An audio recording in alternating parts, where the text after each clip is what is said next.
میلەکانی دەشکێنێ بە عەمری کوڕی عاز دەڵێ ئەرێ عەمر چ کاتێک ئێوە بۆچی ئێوە مرۆڤەکانتان کردوتە کۆیلە و ژێردەستەی خۆتان لە کاتێکدا بە ئازادی و بە شکۆوە لەدایک بوون. بەڕێزان،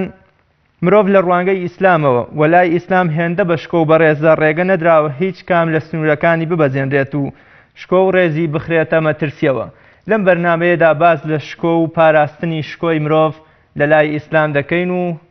جەخت دەکەینەوە لەسەر پاراستنی شکۆی مرۆڤ بە میوانداری زۆر بەڕێز مامۆستا شاخەوان سیامەنسووری زانای ئاینی. پاش ناوبڕێک دێمەوە لاتان.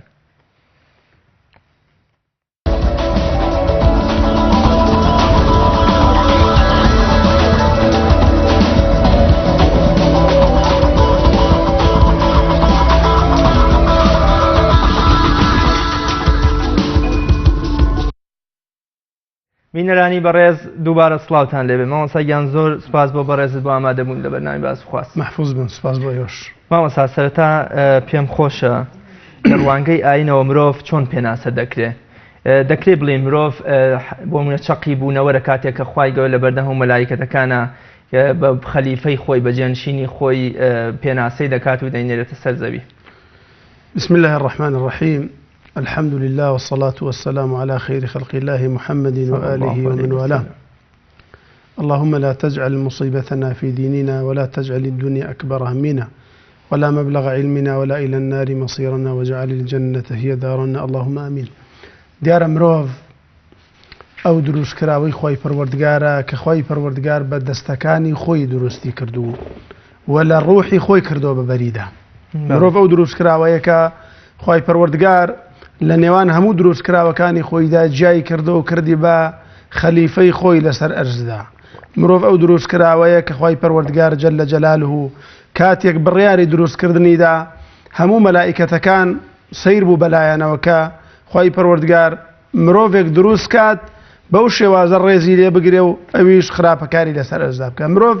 ئەو دروست کراوەی کە خۆی پەروەردگار کاتێک دروستی کرد مەلائیکەت سوژدەی تەکریمیان بۆ برد، سوژدەی ڕێزیان بۆ برد. مرۆڤ ئەو دروست کراوەیە کە خۆی پەروەردگار فەرزی کردەوە لەسەر مرۆڤەکان کە ڕێزی لێ بگرن. مرۆڤ ئەو دروست کراوەیە کە باشترین مەخلوقی خۆی پەروەردگارە جەلە جەلالوه. مرۆڤ تەنانەت لە مەلائیکەتیش لە مەلائیکەتیش پیرۆزتر هەندێزانە فەرموون. بۆیە مرۆڤ بەگشتی ئەتوانین بڵین ئەو دروست کراوەیە خۆی پەروەردگار بە دەستی مبارەکی خۆی دروستی کردووە، ڕوحی خۆی کردووە بە بەریدا لە ڕوحی خۆی و پاشان لەسەر زەویدا کردوێتی بەجێنشینی خۆی بۆ ئەوەی زەوی ئاوەدان بکرێتەوە. هەر لە کاتی دروستکردنیشە شکۆیەکی گەورە بۆ مرۆڤ وەکوڵێ بڕیارەدا کە مرۆڤ هەمیشە شکۆ و بەڕێز و بە حورمەت بێ. طبعا کاتێکە خۆی پەروەردگار جەلە جەلالوه ئادەمی دروست کرد لە دوای تەواوبوونی دروستکردنی ئادەم تەواوبوونی دروستکردنی ئادەم خۆی پەروەردگار فەرمانی کرد بە مەلائیکەتەکان سوژدەی شکر بۆ ئادەم برن. ئەوەی کە سوژدەی شکری بۆ ئادەم نەبرد، ڕێزی لە ئادەم نەگرت، ئیکرامی ئادەمی نەگرت، ئادەمی بە بەڕێز نەزانی، خۆی پەروەردگار ڕێزی شکاند و دەری کرد لە ڕێزی مەلائیکەتەکان کە ئیبلیس بوو کە عەزازیلیان پێوت پێشتر. بۆیە ئەتوانین بڵین هەر کەسێک ڕێزی مرۆڤ نەگرێ، قەدری مرۆڤ نەگرێ، خۆی پەروەردگار ئەو ڕێزەی کە داوێتی بە ئەو ئینسانە لێی وەرەگرێتەوە مادام بێڕێزە بەرامبەر بە دروستکراوێکی خۆی پەروەردگار کە خۆی تەعالا بۆ خۆی ڕێزی لێ گردووە. خۆی تەعالا بە شێوازێک ڕێزی لە ئینسان گردووە، مەخلوقی مسەخەر کردووە لە بەردەستیانی. تەسەوورکە. مامۆستا بە بۆچوونی جەنابەت شکۆ بۆ مرۆڤ چۆن دروست دەکرێت یان شکۆی مرۆڤ پەیوەستە بە چیەوە؟ طبعا شکۆی مرۆڤ جارێ ئەگەر تەماشای شکۆ و ڕێز و قەدری مرۆڤ بکەین سێ بەشە. بەشێکی لەلایەن خۆی پەروەردگارەوە بۆ مرۆڤەکە، لەلایەن مرۆڤەکەەوە بۆ مرۆڤەکە خۆی، لە نێوان یەکتریدا ڕێزگردن و شکۆ لە نێوان یەکتریدا نەشکاندنی. خۆی پەروەردگار بە موتڵەقی ڕێزی لە ئینسانەکان کردووە، بە موتڵەقی ئەوەی کە کاروباری دنیایی دەخوای پەروەردگار ڕێزی لە ئینسانەکان کردووە. بۆیە بینین لە قورئاندا دەستەواژەی یا ئەیوهە الناس زۆر هاتووە لە قورئاندا، یا ئەیوهە الناس کە دیارە مسلمانە گرێتەوە، کافری ژەگرێتەوە، ڕەشپێستە گرێتەوە، سپی پێسی ژەگرێتەوە. بۆیە ئەم دەستەواژەیەکی زۆر گرنگە. خی پەروەردگار کاتێک باسی ئەوە کات ڕێزمان لە دروست کراوەکانی خۆمان گرو نافەرمێ ولقد كرمنا المؤمنين نعم بلكو خواي پروردگار فرمي ولقد كرمنا بني آدم يعني بني آدم إنسان قريته ولا لو بري لو لأستراليا إنسان قريته ولا كردستان إنسان قريته ولا الشرق قريته ولا غرب هم إنسان كان قريته والرش بيز هالزبان كيبي نير بي ميبي نير موق بي من دال بي قورة بي بير بي جوان بي هر كامي لو أنا بخواي پروردگار بعام مسلمان بي كافر بي مسيحي بي يعني يزيدي بي أنجولك بيت هر شتيك بمادام أم إنسان خواي پروردگار درستي كردون لنوي آدم خواي تعالى الرزيلية كردون إما خواي پروردگار رزيكي عامل إنسان كان قردوه مسلمان بيان كافر بي من رزيكي عام خواي پروردگار داوتي بإنسان كان رزيلية كردون شاي بيداون دستي بيداون قاچي بيداون رزيلية كردون عقلي بيداون رزيلية كردون فأحسن صوركم بجواني درستي كردون رزيلية كردون خير وشاكي بي آشنا كردون وهديناه النجدين ڕێگەی خێر و ڕێگەی چاکە ئەمە ڕێزەکە و شکۆکێکی خۆی پەروەردگار داوێتی بە ئینسانەکە خۆی پەروەردگار شکۆی ئینسانەکە ناشکێنێت. مامۆستا لەگەڵ یەکەم ساتی هاتنە خوارەوەی ئادەم و نەوەکانی یام خێزانەکەی بۆ سەرزەوی هەستەکەیت لە یەکەم ساتەوە شکۆی مرۆڤ ئەشکێنرێ یەک لە دوای یەک ئەم هەموو پێغەمبەرە بەڕێزە هاتووە بۆ بەرزکردنەوەی شکۆی مرۆڤ بوو بۆچی بۆ مرۆڤەکانی تر یا ئاغا ستەمکارەکان هانا بۆ شکاندنی شکۆی مرۆڤەکان یا کەسوکاری خۆیان یا هاوشێوەکانی خۆیان دەبن. طبعا لو كاتوي كآدم تاوانك عقوبة تاوانك ورقد لنا خواي پروردگار خواي تعالى لبهاش دري كر هنا يسر دنيا كدنيا محنة ودنيا ناراحتي لو كاتوا قرآن بما فرميك شيطان دجمني ايويا شيطان بردوام ايويت شكو انسان كان بدستي يكتر بشكين لسر زويدا بويا اگر تماشاكي وكو جناب باسد كرت هر لا پیغمبران أو صلاة داراني لسردم يعني جياون عليهم الصلاة والسلام بردوام يسلو أنا شكوي بيغمبر كان بشكين بردوام يعني بردوام يسلو أنا مثلا بيغمبر موسى شلون يسلو أنا شكوي بشكين وتاني والله موسى أن يرموك موسى مثلا عيبك لا شيعتي بمشي وازاين يسلو أنا خلق بيشكين مثلا بيغمبر كتير أنو توشي بيغمبر نوح أنو بيتنا جارش لدوايو كبيغمبر بوي بيغمبر كتير أنو توشي بپیغمبری که انو تو من نخوش و لیکو تو کس پیغمبر ایو بپیغمبری که تیران تو مثلا پیغمبری نوسک ولاتی جی الله بپیغمبری خمان انو تو مشیته بقصی مکن جادوگر ساحره هل خو قصاکا اگای لخونی که قصاکا اذا بردوام و کسانی که دجایتی دینی خوای پروردگاریان کردووە دژایەتی پێغەمبەریانیان کردووە هەوڵیان داوە شکۆی مرۆڤەکان بشکێنن ئەمە لە کاتێکدا مرۆڤەکان بەردەوام ویستیانە شکۆی یەکتری بشکێنن ئەمە کارێکی زۆر خراپە طبعا زۆر جار ئێمە کاتێکە بینین پێغەمبەرێک بەرامبەر بە قەومەکەی بەرامبەر بە گەلەکەی بێڕێزی بەرامبەر ئەکرێت ئازارە درێت دەرەکرێ و لەناو حەوشەی کەعبەدا شتەکرێ بە سەری مبارەکیدا ئەمە شکاندنی شکۆیە بەڕاستی یعنی کاتێک کە خوای پەروەردگار ئەو ڕێزەی لێگرێ ئەوانە ئەو ڕێزەی لێ ناگرن ئەم سونەتە سونەتی شکاندنی ڕێزی مرۆڤەکان لە خراپەکانەوە ماوەتەوە بۆ خراپەکانی ئەمڕۆ لە ئیبلیسەوە ماوەتەوە بۆچی ماوەتەوە بۆ ئەمڕۆ ماوەتەوە بۆ کەسێکە شوێنکەوتوو ئیبلیسە کەسانێک بەردەوام لەسەر ڕێگەی حەق بن ئەو کەسانی لەسەر ڕێگەی ناحەقن بەردەوام یانێ شکۆی بشکێنن جا ئەگەر شخصیات و کەسایەتی بێ کە یانوێ ناو کۆمەلگادا مەزمومیکەن يعني ئەوە هەدەفێکی گەورەیە ناو کۆمەلگایە مەزمومیکەن کەس قسەی لێ وەرنەگرێت بۆیە ئەو کەسانێک کە زیاد قساکەن قسەی حەقەکەن ئەو کەسانە زیاد هەوڵە درێ شکۆیان بشکێندرێ ئەگەر نا کەسێک هەر لە زمانی لە کۆنیشەوە پێغەمبەران کاتێک قسەیان کردو و ویستیانە شکۆی بشکێن پێغەمبەری خۆمان عەلەیهی سەڵات وەسەلام تا نەیوت پێغەمبەرم هەنوو صادق ئەمین وانە ئەمانەتەکەی خۆیان لە ماڵێدا نەبوو بەڵام کاتێک کە ئیعلانی پێغەمبەرایەتی کرد کاتێک کە ویستی کورسی قوڕیش لەخکات کە ویستی دینی خوای پەروەردگار بچەسپێنێ کە ویستی ئەو بەرنامەی خوای پەروەردگارێتی جێبەجێ کە لەسەر زەویدا وردە دەستیان کردە شکاندنی شکۆی پێغەمبەری خوا تەنانەت لە مامەکانەوە دەستی پێکردەکە ئیبن قەیمی جەوزی ڕەزا و ڕەحمەتی خوای لێبێ لە زادا فەرمێ پێغەمبەری خوا 14 عەشیرەت گەڕاوە لە دەرەوەی مەکە يعني چۆ دینی خۆیان پێفێرکەن مامەی بەدوایەوە بۆ چۆتە هەر خەیوەتگایەک بەدوایە چۆتێتی کاکە ئەوە برازای منە ئاگادار بن ئەوە درۆزنە بە قسەی نەکەن یعنی ویستویانە بەردەوام شکۆی بشکێن کاتێک ڕوا بۆ تایف مناڵی تێبەرەدە مناڵ بۆی شکۆی بشکێنن ئەمە ئەومان کاتێک ئەم هەموو ئازار و میحنەتەش کە ڕوبەڕووی بووەتەوە بۆ بەرزکردنەوەی شکۆی بێشکۆکان بووە بالفعل بۆ دیفاعکردن بووە لە مەزلومان لە هەژاران لە نەداران بۆ کە خەڵکی بەرەو باشتی خۆی پەروەردگار بڕۆن بۆ یە کاتێک خۆی پەروەردگار دڵێ داتوە ینی کاتێکە سەر ئەرزی لەسەر تەنگەکەنەوە لەسەر ئەرزا بێتاقەت دەبێ خۆی پەروەردگار داوەتێکە بۆ دوورترین شوێن ئەمڕۆ کەسێکە چێت دەسەر مانگ ئەی چۆن تەوان ئەمڕۆ کەسێکە چێت دەسەر مانگەوە ڕێزی لێگیرێ ئەی باشە پێغەمبەرێک عەلەیهی سەڵات وەسەلام خی پەروەردگار بە حەوت تەبەقەی ئاسمانە داوەتی کردووە ئەمە ڕێزە ئەمە گەورەیە بەڕاستی خی پەروەردگار کاتێک پێغەمبەرەکەی بینێ ئەیانوێ شکۆی بشکێنن خی پەروەردگار هەدەیەکی پێدا لە مێژوودا بەکەسانی بیر و باوەڕ و عەقیدەشا کاتێک خی گەورە قبوڵ ناکا مرۆڤەکان ببنە کۆی لەی ئاغا و دەسەڵاتدارێ هەر بۆ پاراستنی شکۆی مرۆڤ بووە ئەی مرۆڤ بۆچی خۆ دەکەیتە کۆی لەو ژێردەستە و وە کۆڵێ گۆچانی کەسێک هەر وەکو خۆت وایە هەر وەکو تۆ ئەخوا و ئەخەوێ و ئەمرێ و ئەژی ئەو ئاەتی کە جەنابت خوێنتەوە واجتنبوا الطاغوت بۆچی خی پەروەردگار ئەوەندە زەمی تاغوتی کردووە کاتێک کە تاغوت لە شوێنێکە هەبێ هەندێک خەڵکەیە شکۆیان شکاوە هەندێک خەڵکەیە کە بە زۆر عەبدایەتی ئاغایەکی پێکەن عەبدایەتی مەسئولێکی پێکەن عەبدایەتی ڕئیس عەشەرێکی پێکەن لە کۆن و لە ئێستاشدا عەبدایەتی کەسێکی پێکەن کە لە خۆیان گەورەتر بێ ئەو کاتە تاغوت دروستە بێ وەنیە بۆی خی پەروەردگار فەرمی واجتنبوا الطاغوت بۆیە ئێمە ئەگەر تەماشاکەین یعنی کاتێکە تەماشای قورئانەکەین ئەبینین قورئان تەنانەت لە زۆرێک لە باس و خواسەکاندا شکۆی مرۆڤەکانی نەشکاندووە پێغەمبەریش عەلەیهی سەڵات وەسەلام تۆ تەماشاکە پێغەمبەری خوای زانی خۆکە منافقە بەڵام نەیفەرموو ئەوە منافقەوە منافقە یەک بە یەک ئەیزانین بەڵکو فەرمیێتی چی هەر کەسێک ئەم چوار شتەی تیا بێ ئەوە منافقە باشە خۆی زانی چێ درۆزنە فەرمووی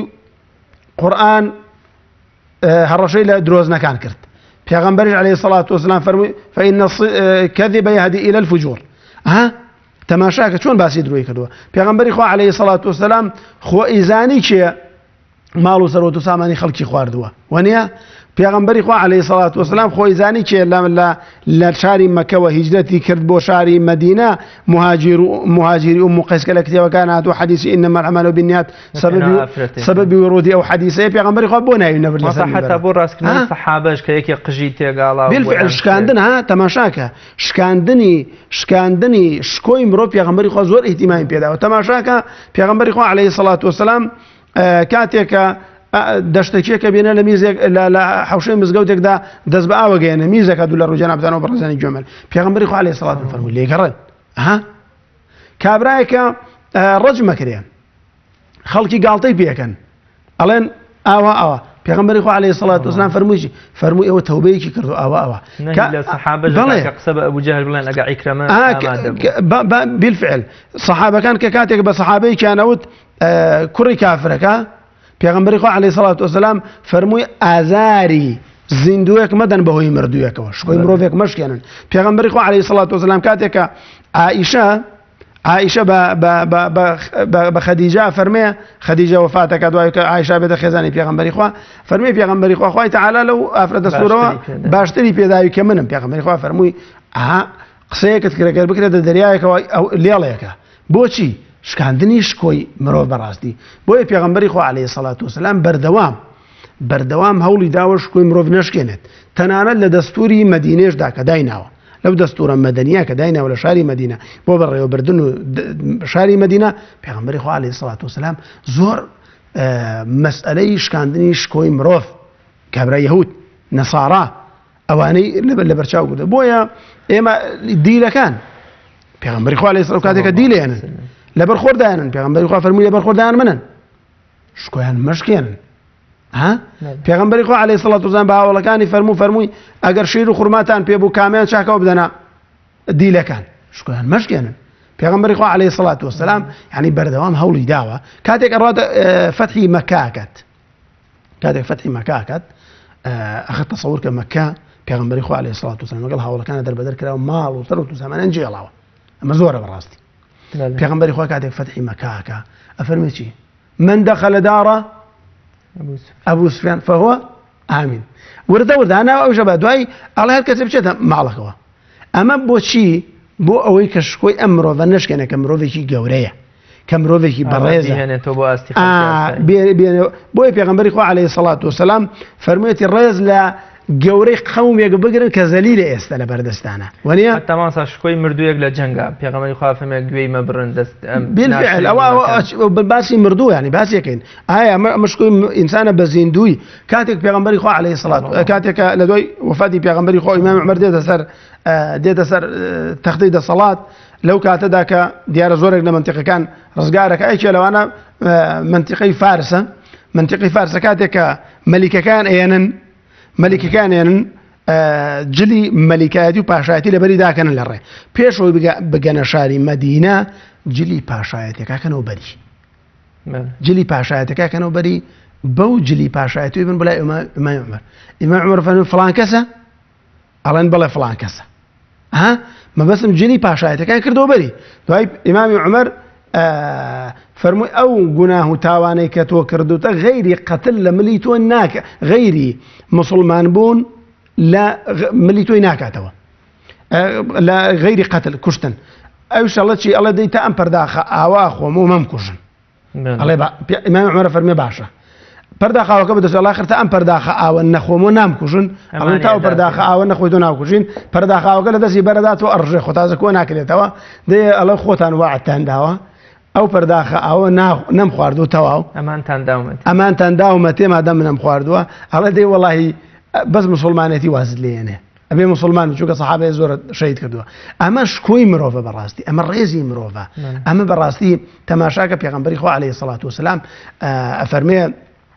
وەیسی قەڕەنیە کە پێغەمبەری خوای نەبینیوە وەیسی قەڕەنیە کە پێغەمبەری خوای نەبینیوە لەو دوورۆ پێغەمبەری خوا وەصفی ئەکات ئەمە شکۆی مرۆڤە بەڕاستی بەڵێ مامۆستا ئەو کار و کردەوە و هەڵسو کۆتانەی کە مرۆڤی کات تا چەندە زەمانەتی شکۆداری مرۆڤ دەکەن طبعا ڕێزی مرۆڤ زۆر جار بەخۆیەوەیەتی بۆ جاریوە ئینسان کارگەلێکەکە لەم کۆمەڵگایەمەدا ئەو مرۆڤە وای لێدە کە خۆی لەکەدا شکۆی خۆی لەکەدارکات بۆ نمونە ئینسانی وا هەیە دوو لە ڕووجەنابتانەوە بەڕێزانی کە گویان لێمانەوەمان بینن دزیەکات کە دزیەکامە لەکەدارکردنی شکۆی خۆیەتی ئینسانی وایە داوێن پیسیەکات ئەمە لەکەدارکردنی شکۆی خۆیەتی بەڕاستی ئینسانی وا هەیە زڵۆم لە خەڵکیەکە ئەمە لەکەدارکردنی شکۆی خۆیەتی بۆیە شکۆی مرۆڤ شکۆی ئینسان پەیوەندی بە خۆیەتی پێش ئەوەی تۆ ڕێز لە من بگری با خۆم ڕێز لە خۆم بگرم ئەگەر خۆم ڕێزم لە خۆم گر خەڵکیش ڕێزم لێ یەگرێ ئەگەر خۆم ڕێزم لە خۆم نەگر چاوەڕێ نەکەم خەڵکیش ڕێزم لێ بگرێت ئەوە زۆر گرنگە بەڕاستی من خۆم ڕێز لە خۆم نەگرم چۆن چاوەڕێی تۆ ڕێزم لێ بگری بۆیە گرنگە کە ئینسان بۆ خۆی کەسایەتی خۆی دروستکات بۆ خۆی شکۆی خۆی دروستکات بۆ خۆی مەسەرەن هەندێشت کە ناپەسەندە نەیکات هەندێش ناپەسەندە نەیڵێت لە کۆمەڵگای ئێمەدا شتێکە عیبە باسی نەکات شتێکە ناشەرعیەت دەستی بۆ نەبات ئەمە زۆر گرنگە بۆی مرۆڤ خۆی بنیات نات مرۆڤ ئەگەر خۆی بنیات نەنا دەوروبەر ناتوانن بنیاتینەن مرۆڤێک خۆی لە ناخی خۆیدا بڕیاری ئەوەی دابێت کە ئینسانێکی سەرکەوتوو نابێت چۆن سەرکەوتووە بێ لە دنیادا بەڵام ئینسانێک ئەگەر لە دنیادا بڕیاری دابێت کە شکۆی خۆی بپارێزێ کەسایەتی خۆی بپارێزێ ڕێزی خۆی بپارێزێ ئەو خۆی پەروەردگار ڕێزی لێگرێ دڵنیام کە خەڵکی ڕێزیان لێگرێت بەڵێ مامۆستا بابەتی شکۆ ئایا بابەتێکی معنەویە یا کردەیی و ئەزمون کراوە یا هەردووکیان بەیەکەوە دوو بەشە بابەتی شکۆی ئینسان دوو بەشە بەشێکی طبعا مەسئلەی ڕێزی ئینسان بەشێکی معنەویە کە زۆر جار پەیوەندی بە بینی خۆمان و خواوە هەیە جەلە جەلالوه سيجعل لهم الرحمن ودا ئەمە یعنی چی ئەو بەشە ئەگەر من نێوان خۆم و خوام چا کرد خوای پەروەردگارش نێوان من و خەڵکم بۆ چاکەکات ئەو قاعدێ من أصلح ما بينه وبين الله أصلح الله ما بينه وبين الناس هەر کەسێ نێوان خۆی خوا چاکە چونکە دڵەکان بەدەستی خوای پەروەردگارن ئینسانی وایە لەو پەڕی دنیاە کاتێک خوای پەروەردگار خۆشەویستی وەخسۆ دڵتەوە تۆ خۆشتێ ئەمە معنەوێشت بەشێکی تر کەس بە کەس ینی بەدەستێنانە بۆ نمونە ئەگەر ئینسانێک لە کۆمەڵگادا ئینسانێکی خەدام بێ ئینسانێکی خزمەتگوزار بێ ئینسانێکی بەشوش بێ قسە خۆش بێ ئینسانێک بێ زەرەر و زیانی بۆ خەڵک نەبێت ئینسانێک بێ ڕێزی خەڵکی لابێت ئینسانێک بێ گەورە بچووکی لابێت ئەو ئینسانە بەڕاستی ئینسانێکە خەڵکی ڕێزی لێگرێت ئاخر کاکە ئینسانێک ئەو ئینسانانی کە خوای تەعالا دروستیان کردووە ئەوەی کە لە دەوروبەری من و تۆیە یان دایکە یان باوکە یان کوڕە یان کچە یان برایە یان خوشکە یان خزمە یان دراوسەیە ئەمانەیە بەڕاستی یان کابرایەکی کافرە هەرەمانەیە یان علی کتابە ئەگەر دایک بێ دەیەوە دایک و باوک دوو دەرگای بەهەشتن ئینسان ئەگەر لەسەر خۆی دایخا خوا پەنامە بە دەرگای باشتی لەسەر خۆی داخستەوە بێڕێزیان بەرام بکە ئەگەر خێزان بێت پێغەمبەری خوا عەلەیهی سەڵات وسەلام لە کۆتا وەسیەتیە ئەوەی بە مسلمانان وت کە ئاگاداری ئافرەت بن ڕێز لە ئافرەتان بگرن ما ئەکرەمەهونە ئیلا کەریم وما ئەهانەهونە ئیلا لەیم ئەوەی ڕێزیان لێگرن لە بەڕێزی خۆیەتی ئەوەی بێڕێزیان بەرامبەرەکان لە بێڕێزی خۆیەتی ئەمە ئەگەر خێزان پاشان ئەگەر کچ بێ پێغەمبەری خوا عەلەیهی سەڵات وسەلام ئەوەندە ڕێزی لە کچ کردووە فەرموویەتی هەر کەسێ سێ کچ پەروەردەکە تا ئەچنە جێگەی خۆیانەوە خوای پەروەردگار ئەیکاتە حیجابێک بووی لە بینی ئەو ئاگری دۆزەخدا ئەگەر برا بێ برا بە هەمان شێوە ڕێزی لێ گیراوە ئەگەر جیران بێت دراوسێ پێغەمبەری خوا عەلەیهی سەڵات وسەلام فەرموویەتی ئەوەندە جبریل وەسیەتی بۆ کردم بە دراوسێ وەمزانیە میراتە بن ئەگەر کەسی عام بێ دراوسێ نەبێ برا نەبێ خوشک نەبێ دایک نەبێ ئینسانی عامە دی پێغەمبەری خوا فەرمی عەلەیهی سەڵات وسەلام إن الله يعذب الذين يعذبون الناس في الدنيا ئازادی خەڵک بن هەنێ کەسایەتی خەڵک بڕۆژێنن ئەمڕۆ بەداخەوە لە کۆمەڵگای ئێمەدا بەتایبەتی لە مەسەلەی ئینتەرنێتە لە فەیسبووکە لە ڕۆژنامەکاندا زۆر بەداخەوە کەسایەتیە گەورەکان لە کەدارەکرێن قسەیان پێکرێ جنێویان پێدرێ شخصیاتیان ئەڕوشێندرێ یعنی بوختانیان بۆ ئەکرێت جاری وا هەیە مسلمانێک هەڵەیەکی کردووە لە جیاتیەوەی ئەم مسلمانە هەڵەکەکە گەشتە لای من بعد دایپۆشم ئەمە فەزڵە بۆ من هەڵەیەک کە هات بۆ لای من کاکە لای من دایپۆشم بۆی خەڵکی تری پێوە نەخنکێت ئاوێکە لافاوێ کاتەگەر من توانم بەری بگرم با بەری بگرم ئەگەر منش بووم بە دەستێک لە بڵاوکردنەوەی گوناهە مسلمانێک لێ قەوماوە ئیشێکی هەڵەی کردەوە شەیتان زەفەرێکی پێ بردۆ خوای تەعالا پەنامان بات ئەم ئینسانە خەڵکانێک لە جیاتیەوەی من ستر مسلما ستره الله هەر کەسێ ستری مسلمانێ بکە خوای پەروەردگار ستریەکە نەک ستری مسلمان لا يستر عبدا عبد هەر کەسێک ستری ئینسانێک بکات خوای پەروەردگار ستریەکە لە قیامەتدا ئەمە بەڕاستی ئەمڕۆ بەداخەوە مسلمانان نەک ستر ناکرێن بەداخەوە جنێویان پێدرێ بوختانیان بۆ کرێ غیبەتیان نەکرێ کاکە لە ئیسلامدا بۆ غیبەت حرامە بۆ بوختان حرامە بۆ جنێو حرامە هەمووی لەبەر شکۆی مرۆڤە بۆ کوشتن حرام دەکرێت ئەو پێنج قساس و تۆڵەیەش کە دانراوە بۆ مرۆڤەکان لە مەجای بۆ منە نەسل و عەقڵ و عەقیدە و ماڵ و ئەم شتان هەمووی بۆ پاراستنی شکۆی مرۆڤ هەمووی بۆ پاراستنی شکۆی مرۆڤە تۆ تەسەوور کە مەقاسیدی ئەو مەقسەدانەی کە لە کتێبەکانی شەرعدا باس کراون کە ئینسانی بۆ دروست کراوە پاراستنی عەقڵ دینی بۆ نێردراوە کەرامەت و ناموسی ماڵ و سەرۆت و سامانی یعنی بۆ ئیسلام قیساسی داناوە گەرەی کە بوتان بۆ یەکێک بکات بێفتانەکە نەکا بە بەڵگەی نەبێ ئەبێ ئینسانە جەڵدی لێ بدرێ بۆ کاکە بۆ ئەوەی کەس نەتوانێ شخصیاتی کەس لەکە دارکات بۆی کەس نەتوانێت شخصیاتی کەس بڕوشێنێ ئینسانێک ئەگەر بە یەکێک بڵێ زینای کردو و دوای ساغ نەبێتەوە لەسەری خوای تەعالا هەڕەشەی لێ کردووە ئینسانێک ماڵی یەکێک بخوات ماڵی یەکێک بدزێ ئینسانێک ڕێگر بێ لە خەڵکێک ئەمە هەمووی عقوبە بۆ دانراوە ئینسانێک ئەگەر تەنانەت تەماشاکە ئینسانێک لە دەرگای ماڵێکەوە ئاوە کونێکی بچووکی تیا بووە ئاوە سەیرەکە خاوەن ماڵک ئاوە دەرجێک باوە ها تەماشاکە ئەمە یانی چی ئینسانێک لە کونی دەرگایەکەوە ئاوە تەماشاکە لە شەرعا خاوەن ماڵکە یەک دەرجی بگاتە چاوی کوێرکە خوێنی نێ بۆ شکۆی ماڵێکی شکاندووە ئەمە شتی ترم ئەمە هەرە دەرگا نییە کاکە شەوێکی مامی عومەر گوێی لە قڕەقڕی ژن و پیاوێگە بێ بەسەر دەرگا خۆێڵداڵێ ئێمە یەک سنووری خوامان بەزاندو بەڵام تۆ سێ چوار سنوورت بەزان بۆی بەڕاستی ئێمە ئەگەر تەماشاکەین ئەم ئاەتە پیرۆزانەی قورئان و ئەم حەدیسانەی پێغەمبەری خوا عەلەیهی سەڵام هەمووی باسی شکۆی مرۆڤە کاکە شکۆی مرۆڤەوە لە ژیاندا لە دوای مردن ئەمجا لە دوای مردن کاکە لە دوای مردنی ڕێز لە ئینسانی چێراوە پێغەمبەری خوا عەلەیهی سەڵات وسەلام کاتێک کە مەیتێک بە بەردەمی ڕۆی هەڵسا فەرمانی پێغەمبەری خوا ئەو جەنازەیەکی ئەو دیە ماسا حتا خوای گەورە قبولی لە پێغەمبەری خوا نەکردە کاتێک کە عەبدوڵای کوڕی ئوم مەکتوم مەکتوم عەبەسە وەتەوەلا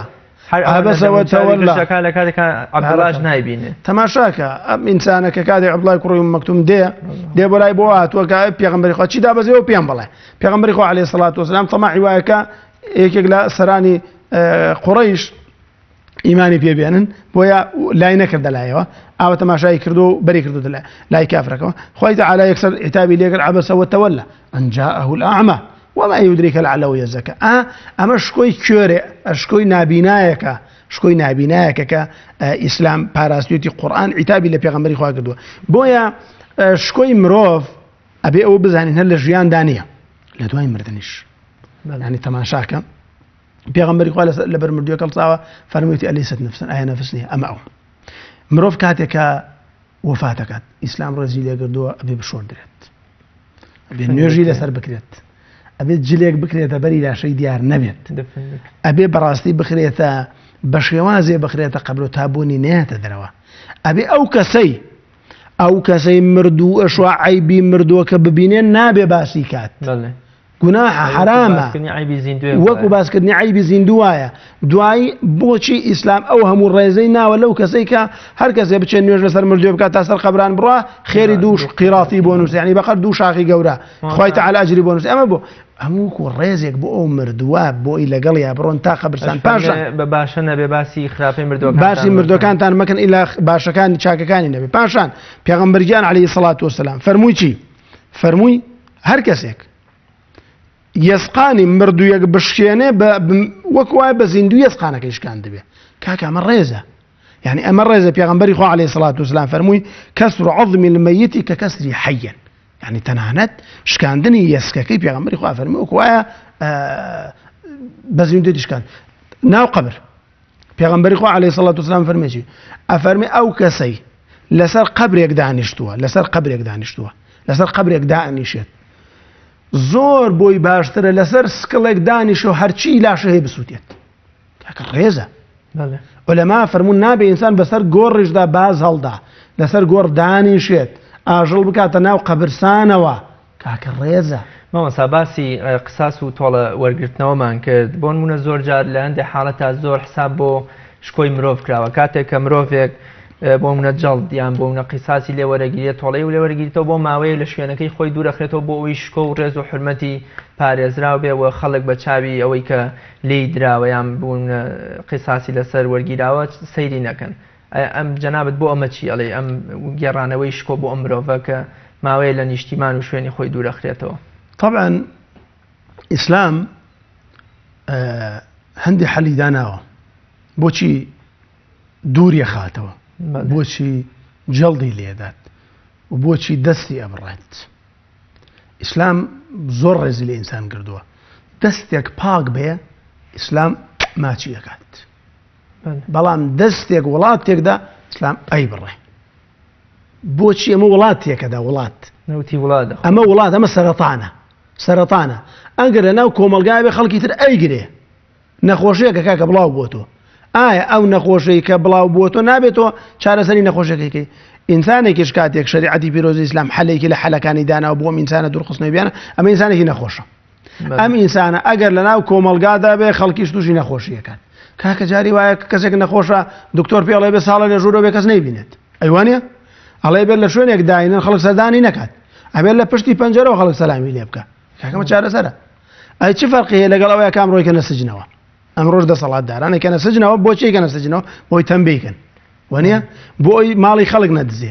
بۆ ئەوی خەڵکی تر نەکوژێ ئەوش چارەسەرێک ئیسلام بۆ شێوازە دایناوە قانونی عقوبات لە ئیسلامدا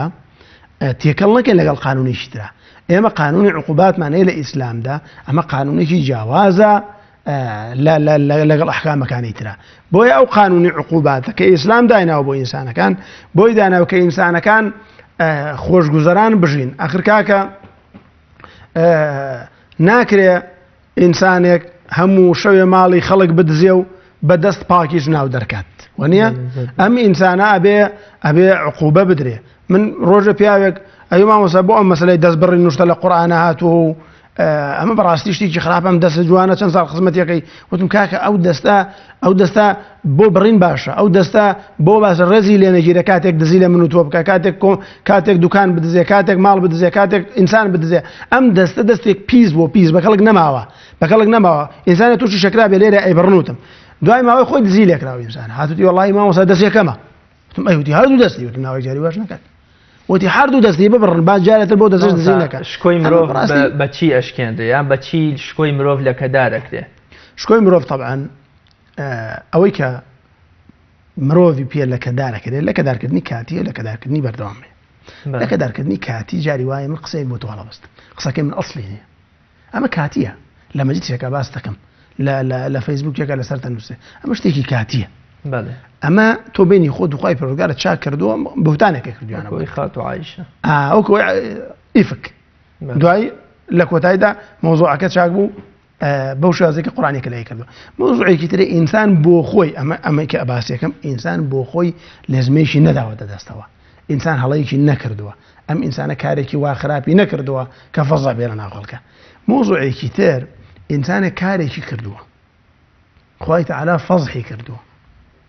من تتبع عورة أخيه تتبع الله عورته هر کەسێ بەدوای سڕونیێنی خەڵکا بگەڕێ خوای تەعالا سڕونیێنی ئەمیش ئاشکرا ئەکات خوای تەعالا سڕونیێنی هەموو لایەکمان بپارێزێ بۆ خاتری ناوە جوانەکانی خۆی بۆ خاتری ئەسما و صفاتی خۆی نە لە دنیادا نە لە قیامەتدا نهێنەکانمان نەکەونە لای دۆست و دژمنەکانیشمانەوە جا ئەم ئینسانە کاتێکە نێوان خۆی خوا تێکەدات کاتێک نێوان خۆی ئینسانەکان تێکەدات کاتێک لەگەڵ خۆیدا ڕاست ناکات کاتێک خیانەتەکە لە دەوروبەری ئەم ئینسانە شکۆی نامێنێت بەشێک کردەوەکانی کە کردوێتی لە شوێنێک لە شوێنەکاندا فەزح بێت وەجاری وایە کۆمەڵە تاوانی کردو بەڵام لە هەموویە فەزح نابێت لە یەک دانێکیانە فەزح بێت تەواو ئەبێتە دەست بۆ حەو پشتی بۆیە ئینسان فەزحکردنی ئینسان و شکاندنی شکۆی ئینسان بەستراوە زۆر جار بەخۆیەوە ئەوەی کە شکاندنی حەقیقی بێ ئەگەر ئینسان خۆی بتوانێت بینی خۆی خوای پەروەردگاری چاک بکەو لەگەڵ خەڵکدا چاک بێ بۆ شێوازێک کە قورئان داوای لێ کردووە کە ئیسلام داوای لێ کردو لەگەڵ خەڵکدا چاک بێ ئەوە دڵنیا بە خوای پەروەردگار دیفاعی لێکە ئین الله یدافع عن المؤمنین خوای تەعالا دیفاع لەو کەسانەکە ئیسلام چۆن شکۆ بۆ مرۆڤ شکۆ ڕووخاوەکان یا بۆ مرۆڤ لە کەدارکراوەکان ئەگێڕێتەوە بۆ منە بینین بیلالی حەبەشی تا دوێن لەژێر تاشە بەردەکانی ئومەیەی کوڕی خەلەفە ئەناڵێنێ بەڵام بۆ سوێنێ پێغەمبەری خوا نێرتە سەر لووتکەی یەکتاپەرستی و بانگی تەوحیدی پێڵەدا ئەمە گەورەترین شکۆ بوو بەڵام بیلال لە پێناو ئەم شکۆیەشدا بۆ تەحملی هەموو ئازار و میحنەتێکیە کرد طبعا پێغەمبەری خوا عەلەیهی السەڵات وەسەلام لە ژیانی خۆیدا بە عەمەلی ویسوەتی شکۆ بۆ ئینسانەکان بژێڕێتەوە بە عەمەلی بۆ نمونە لەگەڵ خێزانەکانیدا لە ماڵی خێزانێکی بووە خێزانێکی تری قاپێ چێشتی بۆ هێناوە خێزانەکەی تری داوێتی بەژێر دەستیان ڕژاندوێتی و قاپەکەشی شکاندووە پێغەمبەری خوا عەلەیهی السەڵات وەسەلام بۆی شکۆی بۆ بژێڕێتەوە ئەڵێ ئەبێ قاپەکەی بۆ بکڕیتەوە بۆی بەریتەوە شکۆی بۆ بژێڕیتەوە ئەمە بەو شێواز ئافرەتێک دەست درێژێک لێ دەسەری لە بازاڕ شکۆی بۆی ژێڕنەوە وانە شوانێک کابراایك دێڵە مسلمان مۆدوایە ڕوا شوانێکە کوژە لەبەر خۆردایەنە تا ئەمرێ گوێیە بڕێ لوتیە بڕێ پێغەمبەری خوا عەلەیهی السەڵات وەسەلام شکۆی بۆ ئەیجێڕێتەوە وانە پێغەمبەری خوا عەلەیهی السەڵات وەسەلام شکۆی بۆ ئەو کەسانە گێڕاوەتەوە کە لە ڕابردوودا کەسێک زوڵمی لێ کردوون لە ڕابردووە کەسێک ویسوێتی شکۆیان لە کەدار کات بۆیە پێغەمبەری خوا عەلەیهی السەڵات وەسەلام بەردەوام بە عەمەلی بە قسە پێغەمبەری خوا شکۆی بۆ هاوڵانی گێڕاوەتەوە ئێمەش ئەمڕۆ چۆن بتوانین شکۆ بۆ کەسانێک بگێڕینەوە کە شکۆیان لە کەدار کراوە طبعا بەداخەوە خەڵکانێک ئەمڕۆ نەک دەستیان نییە لە گێڕانەوەی شکۆ بۆ مسلمانێک بەڵکو دەستیان هەیە لە گەورەکردنی تاوانەکە كفى بالمرء كذبا أن يحدث بكل ما سمع ئەمە بەسە بۆ ئینسانێکە بە درۆزن لە قەڵەم بدرێ هەرچێکی گوێ لێ بوو لێرەوە بێڵێ لێرە و گوێ لێ بێ لێرەوەڵە کاکە خۆ تۆ سەماعانی تەرچێکت پیا بکەنەوە بڵێ تۆ بێ بیرکەیتەوە عەقڵ خوای تەعالا عەقڵی داوەتە ئینسان عەقڵ لە زمانی عەرەبیدا کە پێوترێ عەقڵ یعنی چی یعنی عەقیل صاحبه یعنی خاوەنەکەی ئەبەستێتەوە بۆ ئەیبەستێتەوە نایڵێ بۆ شتی خراپ بڕۆ عەقڵێک پێڵە عەقڵ کە خاوەنەکەی بەستێتەوە بەرەو شتی خراپ نەیبە بۆی بەڕاستی ئەمڕۆ بەداخەوە خەڵکانێکەیە خەڵکێکەیە کە خۆی بە مسلمان نەزانێ خۆی بە ئالی ئیلتیزام نەزانێ لە کردەوەکانی ڕۆژانەی وای لێ کردووە وەکو کردەوەی ئینسانێکی نامسلمان بەڕاستی لە شکاندن و لە غیبەتکردن و لە باسکردن و لە جنێودان و لەمانەیە بەڕاستی تەماشاکە من زۆر جار وتومە ئەبوو جال کاتێک ڕاتە بەردەم دەرگای ماڵی پێغەمبەر صلی الله علیه وسلم کاتێک پێغەمبەری خوا هیجرەتەکەات وتیان کاکە بۆ نەڕۆشتە ماڵەوە لە دەرگاکە خۆتەڵ نەداوە دێت چۆن شتی واکەم شکاندنی شکۆی ماڵێک شکاندنی ئەخلاقێکی جاهیلی بۆ جوان بووە بۆی پێغەمبەری خوا عەلەیهی سڵات وسەلام ئەو ئەخلاق جوانان لە جاهیلی هەبووە پێغەمبەرجیانە فەرمێ إنما بعثت لأتمم وتمم يعني چی يعني بۆ ئەوەی تەواوکردن يعني نەگیج نەبووە ئەخلاقی جوانەوە بەڵام پێغەمبەری خوا تەواوی کردن بۆی پێغەمبەری خوا عەلەیهی سڵات وسەلام شکۆی جێڕاوەتەوە بۆ منداڵێکە زوڵمی لێکراوە ماچ نەکراوە شکۆی جێڕاوەتەوە بۆ ئافرەتێک زیندە بەچەڵ کراوە میراتی پێ نەدراوە شکۆی جێڕاوە بۆ یەکچەکەی ساعت کە بێ بەش کراوە لە میرە بارەکەڵڵا بی شکۆی جێڕاوەتەوە بۆ ئیمامی عەلی کاتێک زاوای بۆ و لەگەڵ خێزانەکەیدا تووشی دەنگە دەنگێکە بێ ئەڕاتە دەرەوە لە صەحیح بوخاری هاتووە لە مزگەوتەکەی بۆ فەرموویەتی یا ئەبا توراب قم یا ئەبا توراب هەڵسە مەخەوە لەسەرم گەڵا مەخەوە بەڕۆنە ماڵە گێڕانەوەی شکۆی بەڕاستی مامۆستا ئیسلامی پیرۆز و پێغەمبەری خوا صلی الله علیه و خەلیفە دادپەروەرەکانی هیچ کاتێک حسابی ئەویان نەکردووە کە ئەو کەسەی شکۆکەی شکاندووە کەسێکی دەسەڵاتدار و ئاغا و گەورە و بۆ کۆڵێ بەرپرسی مەکتەبی سیاسی و وەزیر و پەرلەمانتارێک بوو بێ ئەو نمونەی کە ئەبوو زەڕی غەفاری ڕەزا و ڕەحمەتی خوای لێ بە بیلالی حەبەشیە فەرمێ کوڕی ژنە ڕەشەکە بیلالیش بە دڵی پڕ و چای پڕ لە فرمێسکەوە چێ بۆ لای پێغەمبەری خوا صلی الله علیه و سلم کۆڵێ بەسەر ئەم شتان ناچێ بڵێ لی گەڕێ ئەمە سەرۆکی هۆزێکە و لی گەڕێ بەڵکو شتێک ئەدا بەگوێیان کە تا مردن وەکۆڵێ ئەبوو زەڕ داوای لێبوردن لە بیلال بکە ینی کاتێ ئێمەش نابێ وەکۆڵێ حسابی ئەوە بکەین کە ئەم کەسە کە شکۆی شکاندووە کەسێکی دەسەڵاتدار و گەورەیە نابێ هیچی پێ بڵێن ئێمە وەکو مسلمان وەکو ئەهلی ئیسلام داوامان لێ کراوە شکۆی هیچ کەسێک نەشکێنین و لەکەداری نەکەین اینجا ئەگەر مەسئول بێ یان نامەسئول بێت یان کەسێکی ئاسی شکۆشکێنراویش کافر بێت شکێندراویش ئەو کەسەی شکۆی ئەشکێندرێ ئەو کەسەی تەعەدای لێ ئەکرێ ئەو کەسەی بێڕێزی ئەکرێ بەرامبەری ئەگەر ئێمە وەکو مسلمان ڕازی بین بەوەی بێڕێزیەک بەرامبەر کافرێکی بەنی ئیسرائیلی کراوە کە موسالیمە ئێمەش گوناهبارین تایە وەکو ئیمامی عومەر عەمری فەرموو بالفعل ئێمە کاتێک لە تەعاملمان لەگەڵ کابرایەکی کافر و یەزیدی ئەوەیە لە ڕووی ئینسانیەتەوە تەعاملیان لەگەڵاکەین نابێ زوڵمیان لێ بکەین کاکە کابرایەکە معاهیدە پێغەمبەری خوا عەلەیهی سەڵات وەسەلام کافریش بۆ فەرموویەتی من قەتەلە معاهیدەن یعنی هەر کەسێک یەک کەسێک بکوژێت کە عهد و وعدی لەگەڵ مسلمانانە لەم یەریح ڕائحەتە الجەنە بۆنی بەهەشت ناکە با کافریش بێت بامە ئینسانێکی ئەوە بێ بۆیە بەڕاستی ئێمەی مسلمان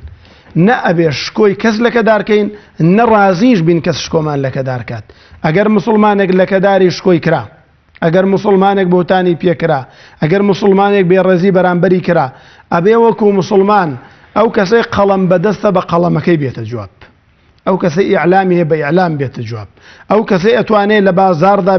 بێتە جواب هەر کەسێک بە شێوازێک جا ئەگەر کابرای زاڵم مەسئول بێت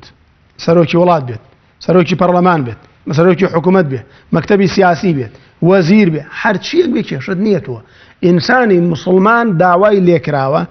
کەسێک زوڵمی کرد ڕوبەڕووی بوەستێت کەسێکیش مەزلوم بوو پشتی بگرێت جا مەزلومەکە هەر کەسێکە زاڵمەکەش هەر کەسێکە مامۆستا کۆ تا پرسیارم شکاندنی شکۆی میلەتێک لەلایەن تاکە کەسێکەوە بۆ نمونە خوای گەورە لە قورئانە أفرمي الذي فليعبدوا رب هذا البيت الذي أطعمهم من جوع وآمنهم من خوف يعني پەرستنی خوا بە برسێتی و بە ترس و وەکوڵێ لەرزەوە ناکرێت خوای گەورە نان و ئەمانتانەداتە ئینجا داوای پەرستیشتان لێەکە تۆ ئێستا بۆ منە میلەتێک برسی کراوە وەکوڵێ شکۆی شکێنراوە مەعاشی لێ بڕاوە وەکوڵێ ژیانی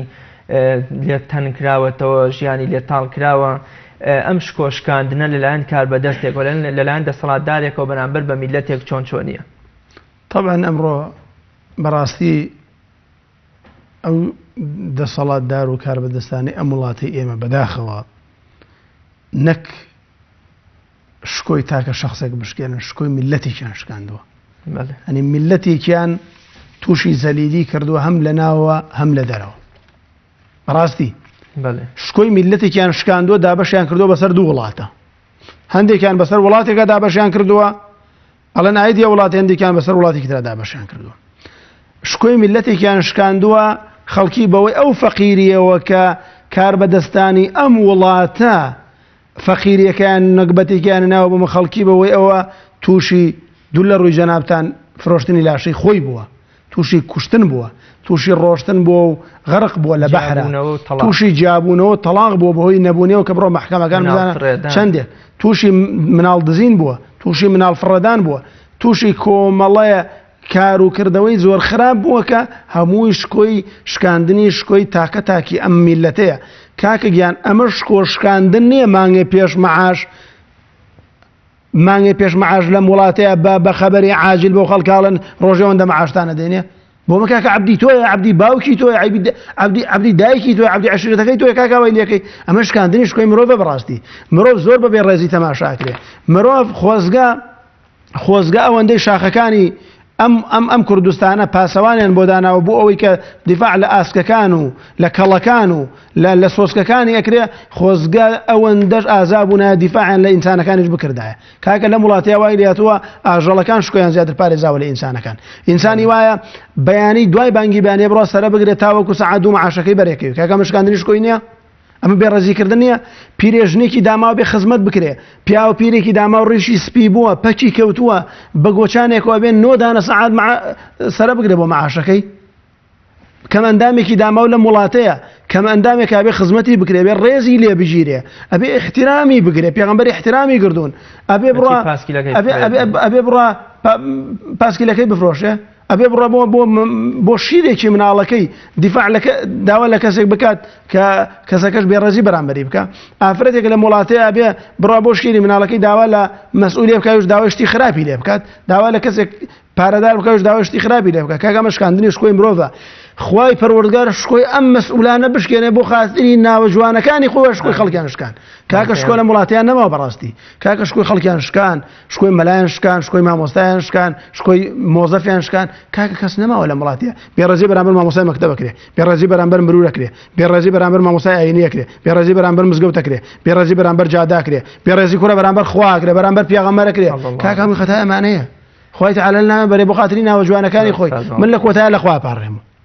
لەم یا ڕەبی خوایە بۆ خاتری ناوە جوانەکانی خۆت هەر کەسێک ئەیەوێ شکۆی ئینسان بپارێزێت ڕێز لە ئینسان بگیرێ ئەم وڵاتە بە باشترین شێوە بچێت ڕێو یا ڕەبی خوای پشت و پەنایە یا ڕەبی خوای پەروەردگار هەر کەسێک ئەیەوێ شکۆی ئینسان لەکەدارکە ئەم وڵاتە تووشی قات و قڕی و نەکبەتی و نەهامەتیکە یا ڕەبی خوایە تووشی نەخۆشیەکی تەوارەکەش وەری نەکرێ زۆر سپاس دەکەم زۆر سپاس بۆ بەڕێزت بینەرانی بەڕێز لێرەشدا چینە کۆتایی ئەڵقەی ئەمڕۆمان تا بە گەیشتنەوەیەکی تر بەخوای گەورە و مێرەبانتان ئەسپێرم خواتان لەگەڵ و هەمیشە شکۆدار بن.